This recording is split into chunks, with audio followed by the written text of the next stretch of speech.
All right, and welcome into the Bobby Carpenter Show. It is day 2 of the daily program. Got rolling yesterday, and it is 0 weeks, so we've got a huge show for you. Got some things we want to dive into. There's some great sound. We got Mike Gundy, some of the stuff that he's going to be involved in. Notre Dame, they have potential to run the table. Now, they can't get one of the 4 byes, but could they be that 5th or 6th team with an undefeated schedule? The schedule says they're lining up potentially that way. Riley Leonard at quarterback. There's some options there. Got a lot of other great stuff here. Some Marvin Harrison comments. Arvell Reese, maybe one of the next up-and-coming linebackers for the Buckeyes. Some week 0 previews and predictions, a little bit of some of the different games out there. But also, and Mike Gundy always has phenomenal stuff. The Oklahoma State head coach and his dealings with NIL, the transfer portal, and everything there. So we'll get all that rolling for you. And we're going to be joined by a special guest today, Tuesdays, Thursdays. I think we're going to try to go around the world of college football and take a look at that. We're going to have Bill Bender on of the Sporting News. He's going to talk about their list. They ranked everybody 1 to 134 in the FBS. So we'll talk about that, who is overrated, underrated. And people always want to move teams, but you got to figure out who's better than others and do some comparisons. So he'll join us here for maybe 15 minutes and about 10. But first, we want to start off with this. Ryan Day Schleichs. Yep. Been getting a lot of heat.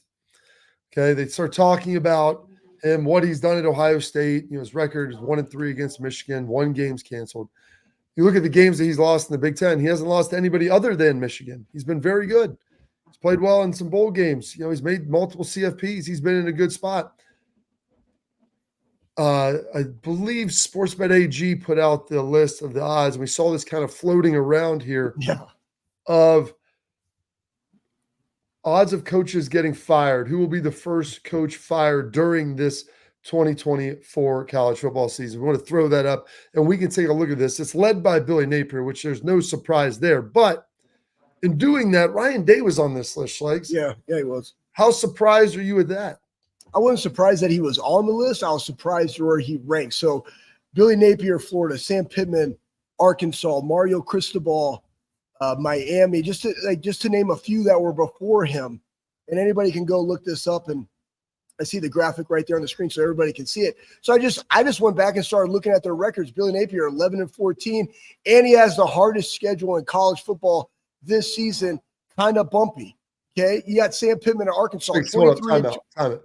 Minus the kind of bumpy. I don't know if like Ohio State or Georgia, if they played Florida schedule. I'm thinking 11-1's probably the ceiling. You'd be happy with 10-2. Oh, for sure. Yeah. I mean, they play 8 teams that are ranked right now. I know. It is crazy. insanity. It is insanity. And this is going into his 3rd year, and that's what he has to deal with. But it'll show like how he's developed his guys. How can they perform? Maybe he doesn't have to go win them all, but he shows progress and they keep him. I don't know, but 11-14 in 2 seasons at Florida, it's probably why he's on the list. You got Sam Pittman, Arkansas. Mario Cristobal, 12-13 at the U, right? Coming from Oregon where he had success, played at Miami. He's up there ranked. Then you go down 12-1 odds. You got Ryan Day. So Mario Cristobal, he was at Oregon when there was the debacle against Ohio State when they played him. They ran crack toss from here until the cows came home. But the main problem with him, like the U's been supposed to be back. They've spent all this money. And this is the problem. Florida spent a ton of money on coaches and started to spend on facilities. When people start spending dollars, right, they expect a return on their investment. They expect production. Florida hadn't really given them that yet. And they lost part of it. They lost your boy, Etienne's younger brother, who left Florida and went to Georgia as a running back, very talented player. So they've had guys even leave. So that's a bad situation. Mario Cristobal deal. I don't know if you remember this last year. They were playing Georgia Tech. All they had to do was kneel it out. And they obviously didn't have someone who was there that could take care of that for them. And I say take care of it, meaning tell the coach, all you got to do is take a knee. They chose to run it. Worst case scenario, they fumble. Georgia Tech gets it back. They end up going down and scoring. They lose the game. It's like those are the blunders that you see. Like Ryan Day has none of that stuff on his track record. No, not at all. And that's why he's also the most winningest coach in college football right now. The person right behind him, Kirby Smart. The difference is Kirby has won 3 national championships. Or two, right? 2, and he's been to 3. So anyways, the point being, he's 56-8. He's won 2 big championships. It's been the Team Up North games and then the big games that were close, right? And he always keeps talking about when talent is equated, right? It's just you got to win your one-on-ones, and that's everything that they do in training. Him being 12-1 odds on this, and this is to like first head coach fired, like that's not happening, right? Then you look at the ones that are behind him. This is what even got crazier. Scott Satterfield at Cincinnati. He has better odds. He has better odds. He's 4-17 at Cincinnati. Yeah. And he has better odds than Ryan Day. That's absolutely crazy. Mike Loxley at Maryland. Dabo Swinney. That one's kind of a little bit preposterous for everything that he's done at Clemson. But then Lincoln Riley is 25-1. You would think that would be ahead of Ryan Day. So just where Ryan is, unless we all know, he knows, right, that he has to win. And he has to go to the college football playoff. He really has to beat that team up north. But all that being said, just on the list, I didn't think that he deserved the 12-1 odds in the company that he's with. Well, they always say, Ryan, he's very, very clear about this. He said, you have to win every game, especially your last one, which you understand. That's the Michigan game. I don't think that'll be an issue. But being at 12-1 to me is kind of crazy because I always throw this question out there.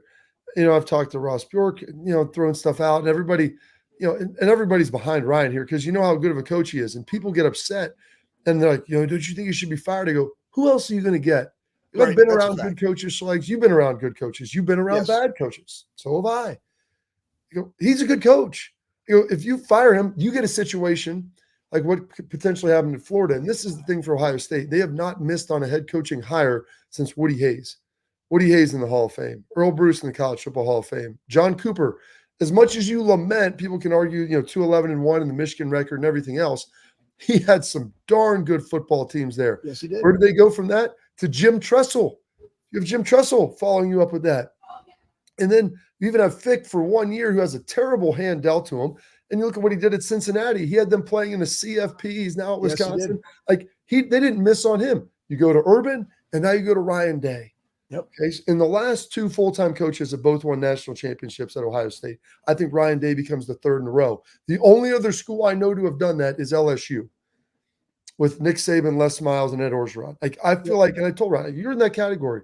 But people ask me, I go, he's a darn good football coach, and he's a good leader of men. So if you fire him, you see what's happened to Florida since Urban's left? They're on their fifth coach now in the last decade, basically, in the last 12 years. And that's the thing that you want continuity, but you also now in today's age, you also have recruiting.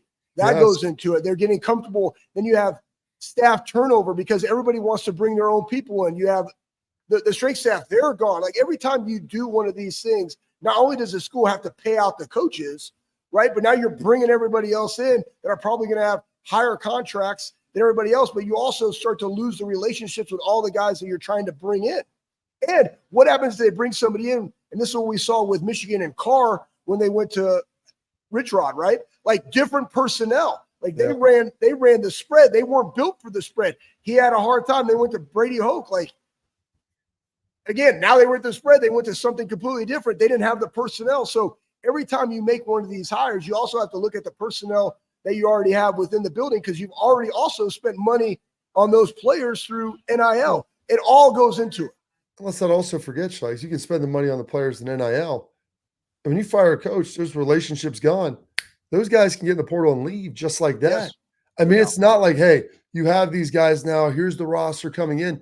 If you move on from a coach, you better have the next one lined up and know exactly where to go. Because if you don't, all of a sudden you're going to see those guys will be hopping in the portal. And then a roster that maybe was good that you felt like was underperforming, all of a sudden is going to struggle. So there's a lot of elements and tentacles. And so to see Ryan Day at 12-1, like versus a Lincoln Riley who went 7-5 last year, who had a Heisman Trophy winning quarterback because their defense was in the 120s in the country.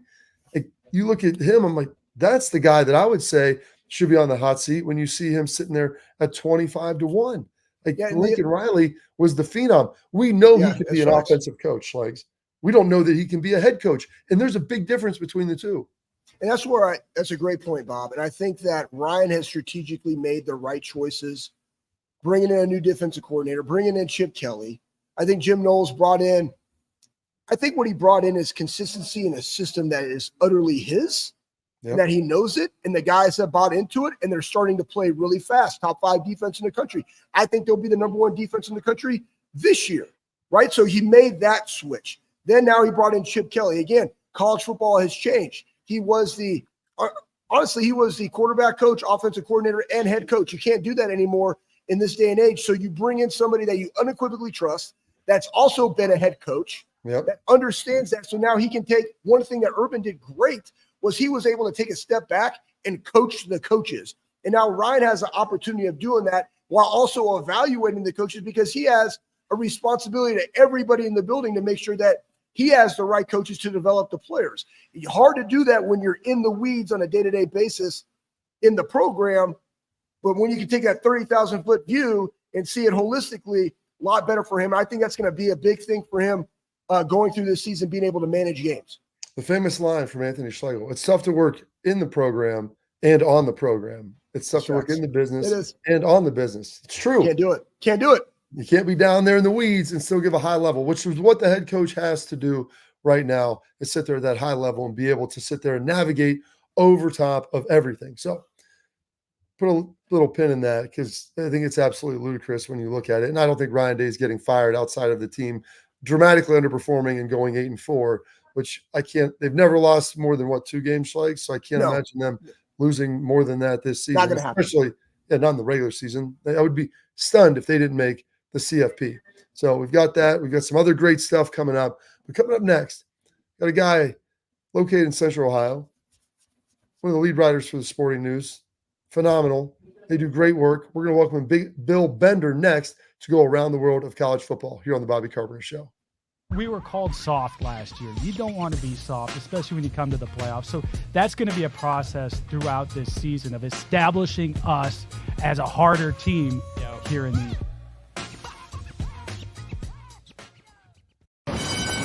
They're off in the Kentucky Derby as Authentic takes them around the far turn. Tis the Laws making his move now, and they're into the stretch. These two stride for stride. Authentic, Tis the Law. Here's the wire. Authentic has won the Kentucky Derby.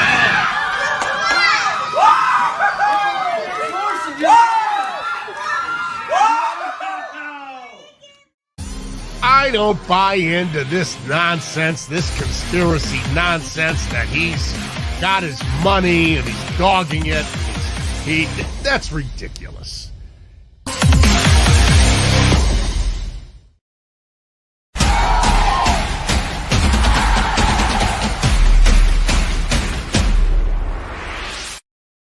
Welcome back into the program, and now pleased to be welcomed in by one of my good friends, Bill Bender of the Sporting News. Bill, before we get into too much heavy-duty football, as far as the collegiate level, we've wrapped up lacrosse season, correct? What do we have going on here for this season of the fall sports with the kids? Well, Bobby, between you and me, I think we put in more miles on 270 than any two people.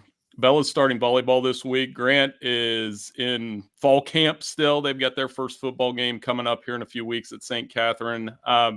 It's exciting. I love fall sports. It felt like that this morning when I went outside, that little bit of, okay. And I know what you guys know how that feels when you go outside and you're like that little bit of chill and you're like, all right, it's football season. Let's do this. Absolutely. Yeah, it did remarkably feel like fall today, waking up in August. Now it's going to be back to the 80s and 90s this weekend, but you do get that little crispness in the air and it feels good, which leads us right into week 0. Bill, we've got that here coming up the weekend before Labor Day, handful of games. Now, Florida State won against Georgia Tech, obviously probably the premier game taking place in Ireland. Your kind of thoughts on that in that first week 0 slate? Well, you got 2 games worth watching, right? Florida State, Georgia Tech in Dublin. Big game. I mean, you get to see DJ Uwangalele. It's his 3rd school. It seems like he's played in college football, it's forever. It's because he has. And the Florida State team coming off last year, where sometimes we get tricked into the last impression. You know, I remember watching them lose by 60 to Georgia like everybody else, but they didn't have anybody on the field.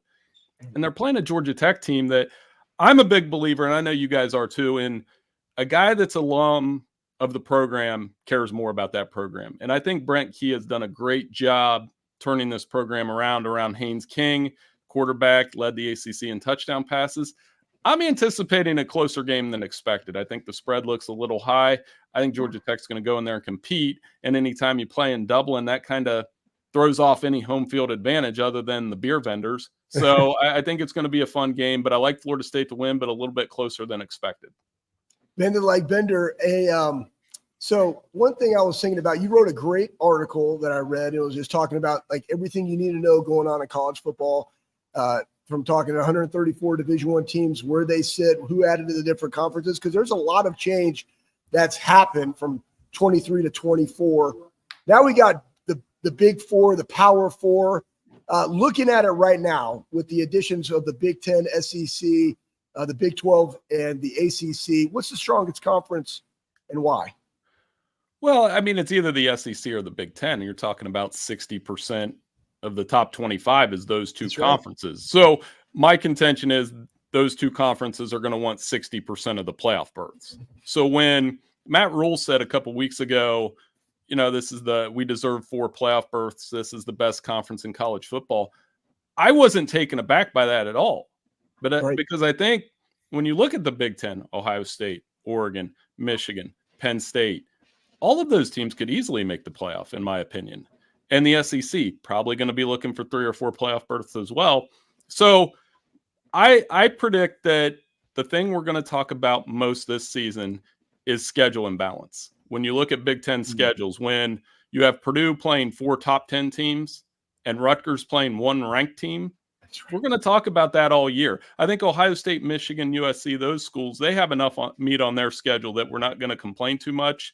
But if you're Iowa, Rutgers, some of those teams, yeah, that's going to become a thing.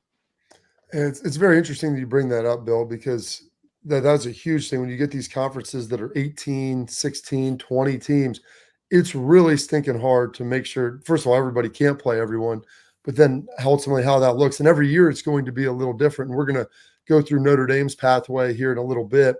Maybe next segment, if you have a minute to stick around, where they've got some of those opportunities as well.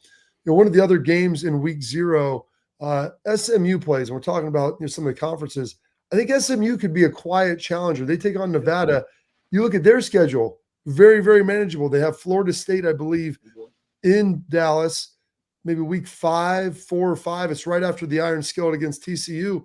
But they have a fairly manageable schedule that I think they could be maybe 3rd or 4th, maybe an outside shot to be in that ACC championship. Yeah, that ACC opener with Florida State's going to be one of those where, like Schleggs was saying, you're going to have to check the guide. Wait, is this an ACC game? Is this a Big 12 game? What conference is this right now? But it's going to be an entertaining game because SMU can throw it around a little bit with Preston Stone. Rhett Lashley's done a good job of bringing their system in. They don't play a ton of defense, but they play enough defense to compete in that conference. And I wouldn't be surprised with the unfamiliarity factor if they come in and compete right away, like you said. So as far as their game Saturday night, they're playing a Nevada team that's definitely rebuilding on the road, high spread. But I think SMU is going to be one of those teams that not only, like you said, competes in the conference, but I've always said for me, they're one of those teams. They have a top 5 uniform, in my opinion. Red, white, and blue with that horse on the helmet. I've always loved the SMU uniform, that's for sure. Yeah, I remember growing up going to those games back in the late 80s because they allowed high school coaches to go for free. And you're right, they are beautiful. They got a small venue, but it's kind of intimate. It's kind of cool right there in the heart of Dallas. So that leads me to this question. So now they've eliminated East and West in divisions, and we're going to the top 2 teams playing for the conference championship. This goes right back into your point of strength of schedule when you do that, right? Because now I like the fact that you've eliminated the soft games that we've seen in the championship. Remember old school, like Ohio State and Northwestern, right? Like going to that, like, what are we doing? Like, they're definitely not the 2 best teams. Now you're going to have the 2 best teams. You could potentially have an ACC where an SMU, who basically, if they beat Florida State, has played nobody else, now potentially playing, a Clemson or even an NC State for that matter, or a Miami for a conference championship. That's going to go into how many teams go into the playoff from that conference, right? Right. And there is a school of thought to be, if you're that 3rd team, is that an extra week off? Now, me, I'm always, you want to win the conference championship. You want to have the bye. You want to make the easiest path toward getting through the playoff, right? The easiest way to get through the playoff. And so I still think the conference championship games matter for now. If it goes to 14 or 16 teams, I just don't know what that incentive is. I go back and, as you guys know, I'm a big Green Bay fan too. And to me, the comparison I always make is like, imagine playing the Vikings in week 17 and then playing a division championship game before the playoff. Right. I don't think that would make sense. And I also don't know that it would make sense for college football to do these conference championship games other than TV and money if we go to a 16-team format. I think it should be a combination of computer and people, like the BCS era and the committee era. And then you could probably come up with the best 12 to 14 teams in a hurry anyway. So it's funny that you brought that up. I was having a conversation with a friend about that, Bill, where if you get to 16, is there enough money there to be able to throw at the conferences to eliminate those conference championship games? And how much does that mean? I think in different conferences, like the Big 12, I mean, that thing's been mushed around so many times. It's the youngest conference. But you look at the SEC, there's a lot of people that it means a lot to win the SEC. And maybe we'll see that diminish with the lack of divisions now. But I think it was kind of similarly in the Big Ten. I mean, to have those Big Ten trophies, like that was a big deal at Ohio State.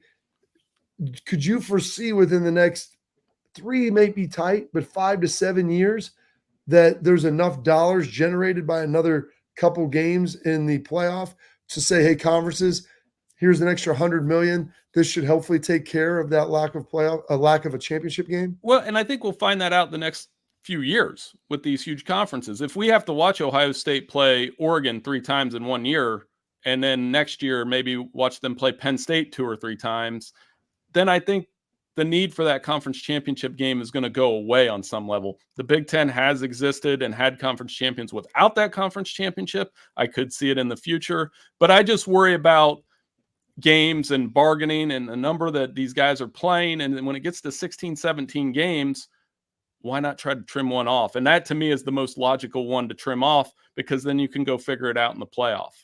Well, that goes into this then, Bill, right? Speaking for the fans, how the fans going to travel to all these different games, right? Like that's kind of the thing in the NFL. You're on the road or you're at home. Fans can show up, right? Like how are they going to be able to do this? Right. And if you go by Sporting News playoff projections, for example, if you're Ohio State, you're playing in Indianapolis, then you get a bye week, then you could be in the Rose Bowl in Pasadena possibly, and then you're in, either the Sugar Bowl. Well, the Sugar Bowl's a quarterfinal. You get what I'm saying? Then you're going to another bowl game in another city, and then it ends in Atlanta.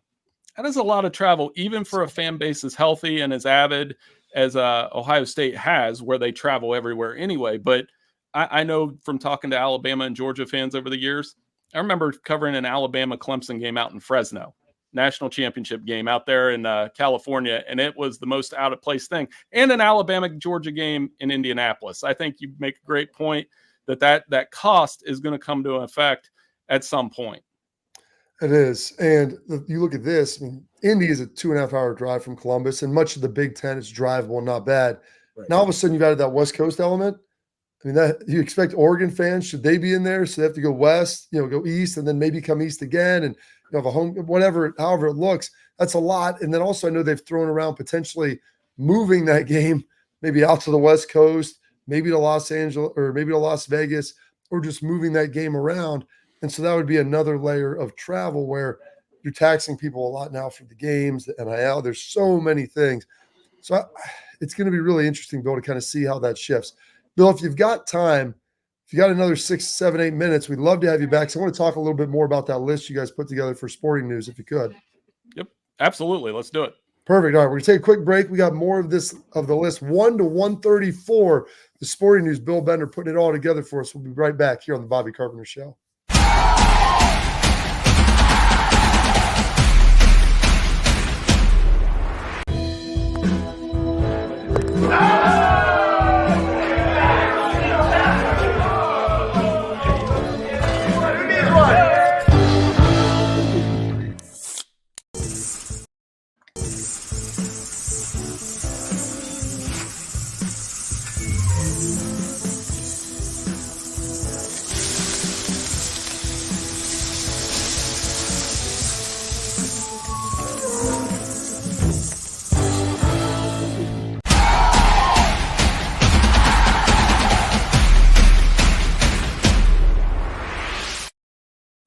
welcome back in the program. Still here with Bill Bender, the Sporting News, doing some great work there. They ranked everybody 1 to 134. And Bill, I love always when you do this because people are like, well, this team should be ranked higher. They should be ranked lower. And, you know, you got to fill a slot. Like there can only be 10 top 10 teams. That's just how the numbers work. I wish I could change that. As you were putting this together, you know, any teams that were the biggest challenges of trying to figure out where they would go maybe in the top 10 to 15 squads?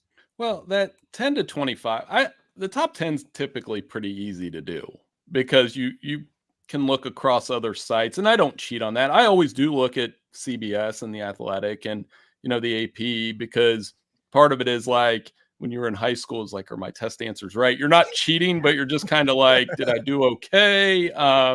You know, I think it's one of those deals. But when you get into the 20s, it gets tough because you're looking at programs like NC State, a team that I think will be pretty good in the ACC. How good is the question? You know, USC, huge questions about the defense. Some people think they shouldn't be ranked. I heard you guys talking about Lincoln Riley. If they lose in week 1 to LSU, he's absolutely going to be not on the hot seat, but the temperature is going to go up. Schools like West Virginia, who played so good at the end of last year, should they be a top 25 team?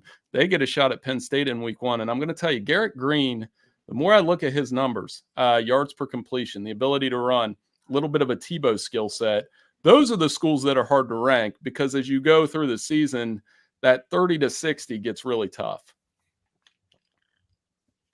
Absolutely, Bill. Hey, I'm gonna ask you this: when you're looking at those teams, right? And let's stick with like Notre Dame, for instance, right? And Robert will get into it. Like, how are you ranking somebody like that? That's a schedule that's not really in a conference or independent. Like, how are you taking them holistically, looking at what they did last year, coming off a 10-win season, and then being able to rank them like that? That's difficult to do, right?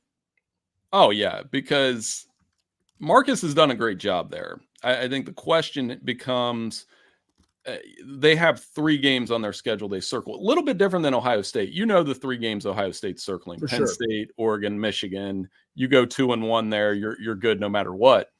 There's a really good question to whether Notre Dame has to go 2-1 against Florida State, against Texas A&M in a very tough opener down in Texas, and then they obviously play USC in the final game because they don't have the benefit of a conference championship game, which we were talking about earlier.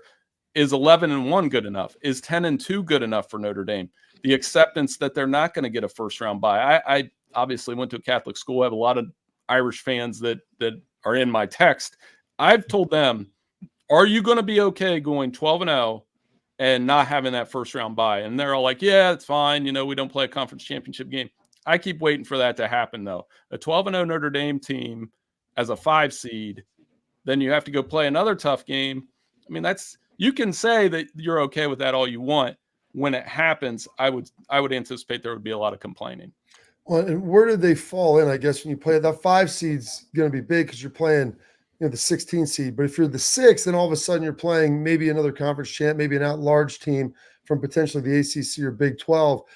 You know, Bill, like these rankings I've seen, we looked, Jacob Hester and I, when I was on XM, we put together this little list where they looked historically of the teams during the CFP, that how they would have been ranked. And there's usually 4 teams from the top 5 that make it, 2 from 6 through 10, 2 from 10 through 20, like 1 from 21 through 25, and then 3 that are unranked. Do you still see teams that are unranked coming out of nowhere to potentially make it up and get into the CFP? I mean, outside of the group of 5, that's the thing. I think your best bet there is a Big 12 champion because the Big 12 is so wide open. I have no idea. I mean, we've talked about that all summer.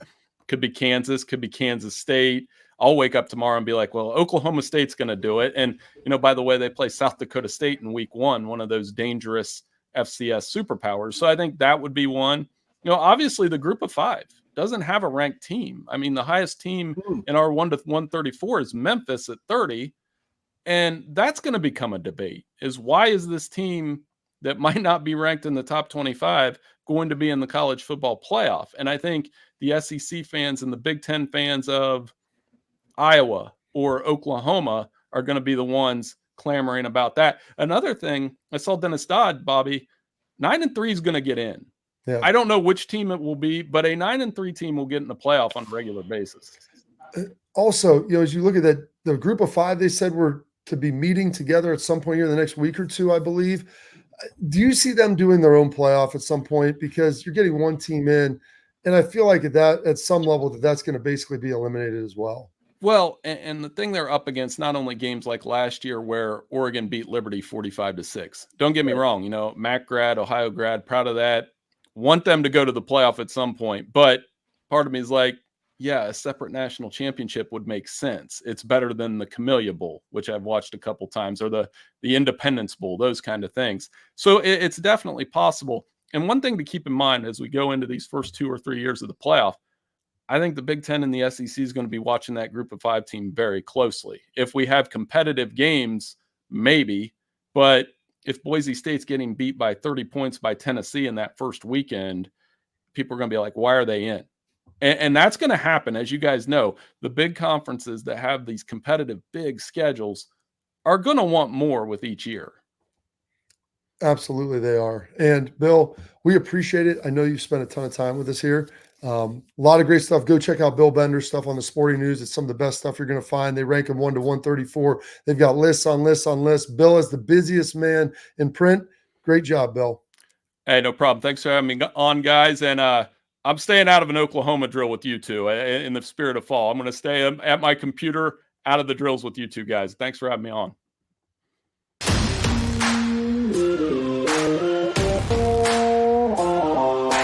Hey, what's up, everybody? This is Bobby Carpenter. I want to give a huge thank you and a shout out to Affinity Whole Health, the leaders in the testosterone replacement industry. I've been on a testosterone replacement program for a few years right now, and I've got to tell you, it's been an absolute game changer. Affinity Whole Health has allowed me to be the best version of myself, both mentally and physically. I loved how easy it was to get started.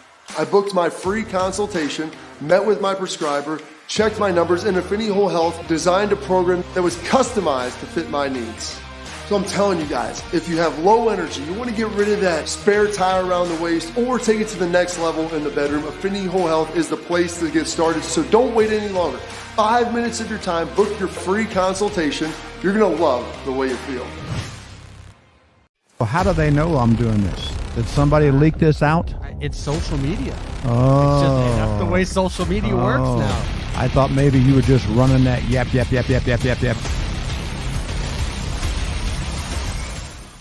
Welcome to Big Play, a sports media team that started back in 2014, and now we're not in a garage. Look at us, incorporating some of Cleveland's favorite sports personalities, bringing you fun and compelling content from downtown Cleveland. Coming to you live from the shores of Lake Erie and Burke Lakefront Airport, join Team Big Play for all the best sports talk in Ohio. Check us out on social media at Big Play, bringing you fun and compelling content from downtown Cleveland. Anthony Schlegel, just how physical he was. You saw the girth and the power and everything he was bringing to the table, especially when he was a nice beefy 255 playing middle linebacker.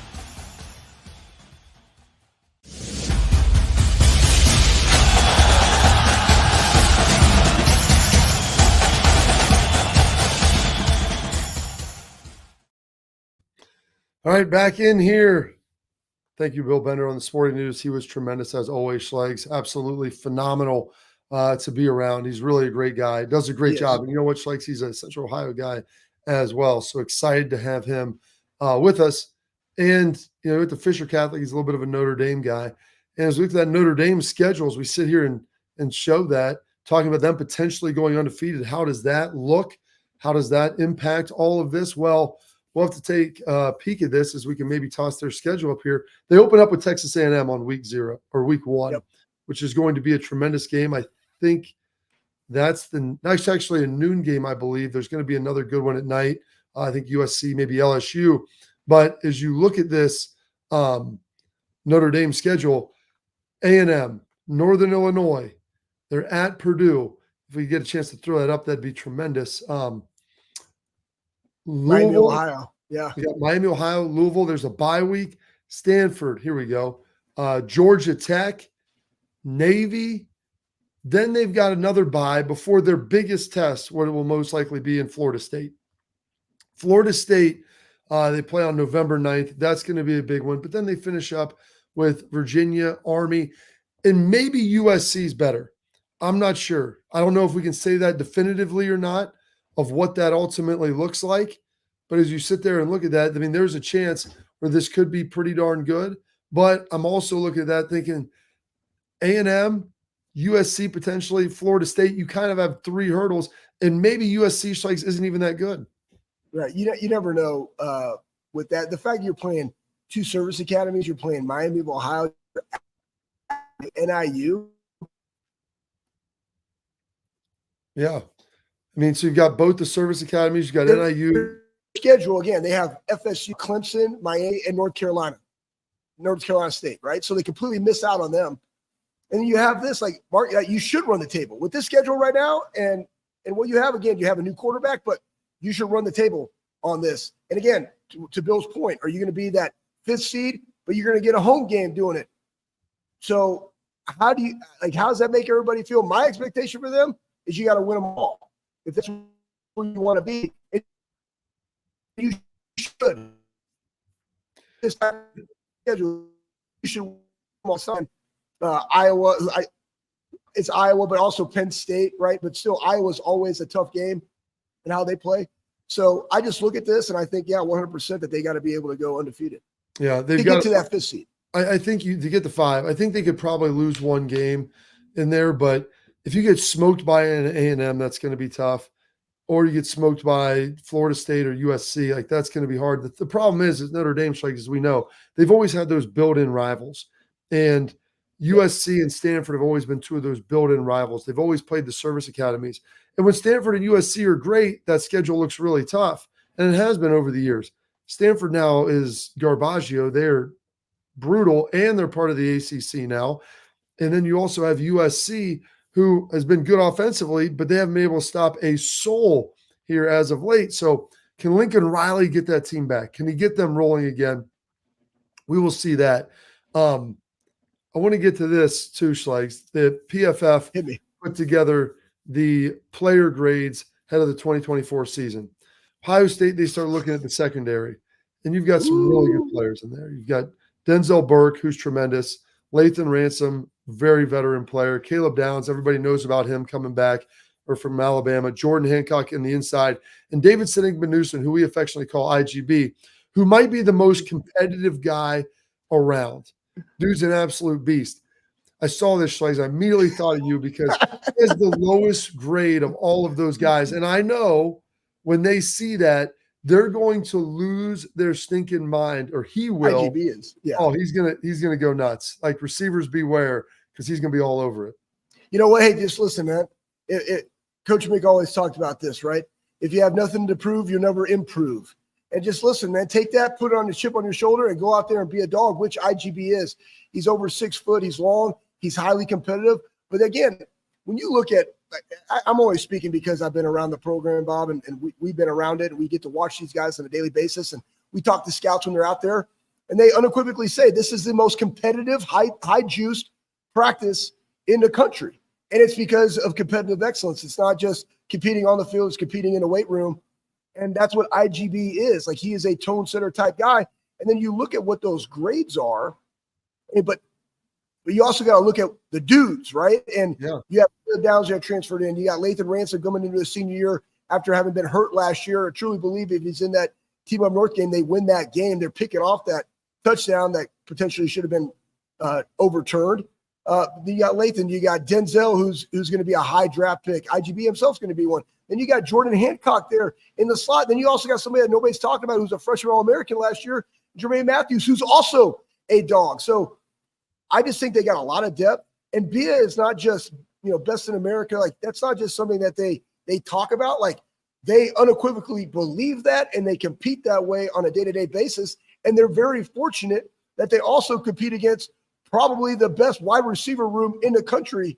They don't have that's a zone 6 thing started a long time ago with Zach Smith, but Brian Hartline's done a phenomenal job, and they're competing on a daily basis. I absolutely love it. They're talking trash to one another, and you got, like, I just remember one time JJ Smith, they went up for a ball, underthrown ball. He went over, IGB tried to dunk on him. Boom, he broke it up, played it perfectly, talked a little bit of stuff, right? Next play, they do the same thing. Better ball. He got him. And he just like gave him a salute. You got me. But that's what you want in practice. You want your practice to be that competitive, because then when you go into the game, we're just playing, having fun. Absolutely. Absolutely, Schleiks. It's always tremendous, always fun to watch. Those guys, hyper competitive, always ready to rock. And this is our headline segment. The rep brought to you by Affinity. You saw some sweet vids of me out there. Bro, you look really good, man. Yeah, you must work out. I try to get lean down for you. I mean, that's a big piece of what I'm trying to bring to the table. But Affinity Whole Health, they offer personalized treatment plans to help people feel better, whether you're struggling with weight loss, low energy, low muscle, poor sleep, low libido. They can help with all of it. Affinity Whole Health provides expert guidance to support and help you reach all of your safety goals. Like I said, I've been a patient there for 10 years. They have Ohio covered. They've got offices in Cleveland. They've got offices in Columbus. So don't wait any longer. Set up your free consult by going to affinityWholeHealth.com. That's affinityWholeHealth.com. All right, coming up, we'll wrap up the show. We got my guy, Mike Gundy, always dropping some knowledge bombs out there. I love hearing that. And one of the newest young linebackers, I think, that's going to make a splash and provide a little more juice this year than maybe people think. Got all that coming up next here on the Bobby Carpenter Show.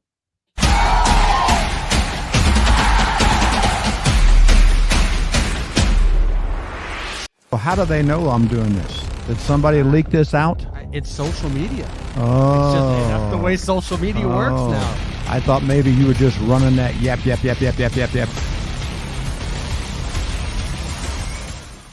Welcome to Big Play, a sports media team that started back in 2014, and now we're not in a garage. Look at us, incorporating some of Cleveland's favorite sports personalities, bringing you fun and compelling content from downtown Cleveland. Coming to you live from the shores of Lake Erie and Burke Lakefront Airport, join Team Big Play for all the best sports talk in Ohio. Check us out on social media at Big Play, bringing you fun and compelling content from downtown Cleveland. Anthony Schlegel, just how physical he was. You saw the girth and the power and everything he was bringing to the table, especially when he was a nice beefy 255 playing middle linebacker.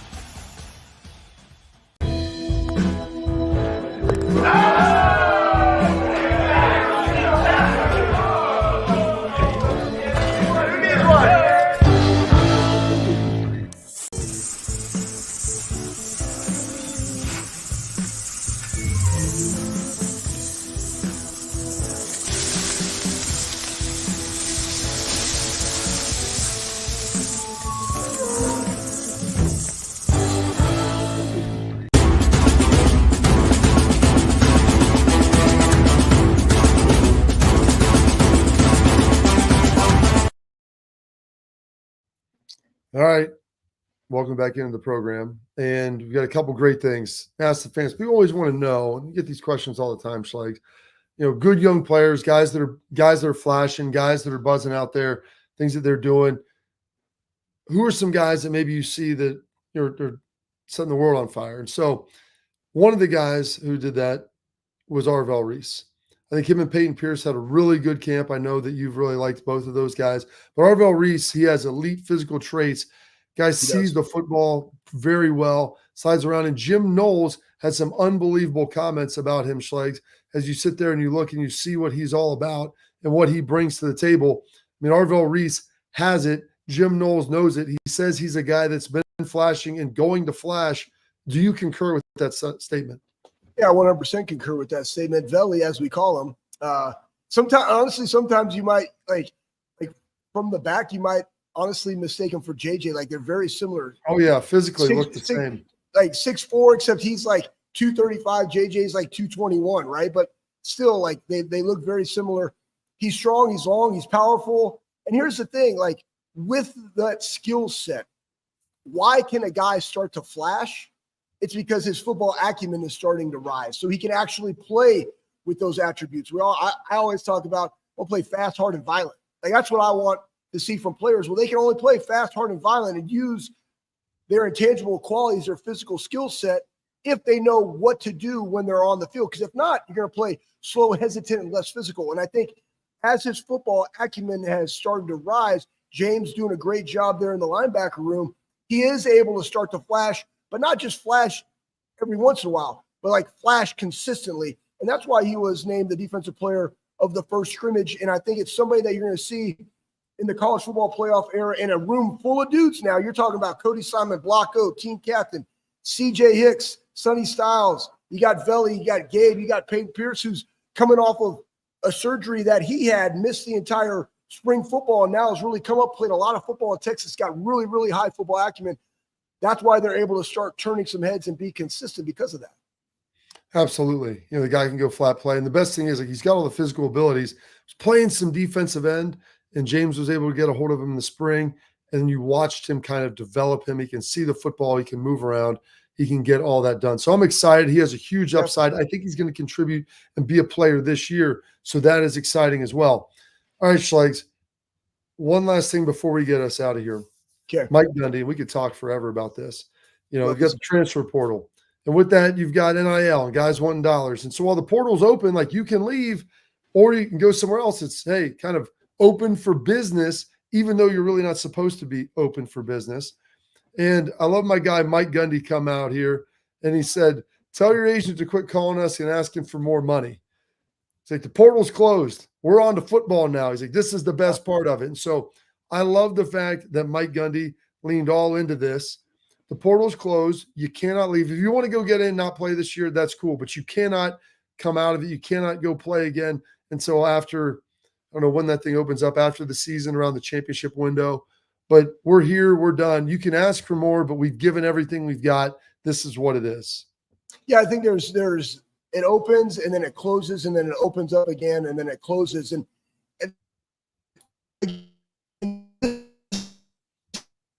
yeah. The thing is, like, you get caught up in those dollars. An NFL profit sharing rabbit hole.